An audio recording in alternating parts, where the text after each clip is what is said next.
দেখছেন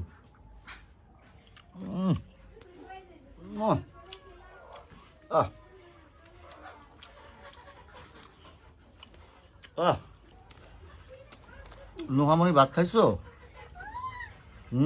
খাইছি। ইয়ে খাইছে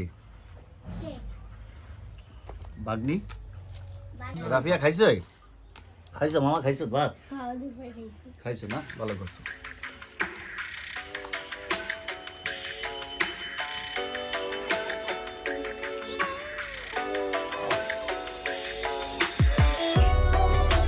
দেশীয় যে মাছগুলো আছে না, আমি বেশি খাই, মানে ভালো খাই, আমার পছন্দ দেশি মাছ। আর চাষের যত মাছ এগুলো আমার ঘরে রান্না বান্না করে সবাই খায়, হয়তো আমি একটু কম খাই, কারণ আমার ওই চাষের দানি কিরকম ভালো লাগে না। দেশীয় একটা পুঁটি মাছের হইলেও আমার তৃপ্তি মিটে খায়া, কাইকা মাছগুলো দেশি তো মজা পাইতেছে খায়া। অসাধারণ বাবা, বাবা বাজি দাও।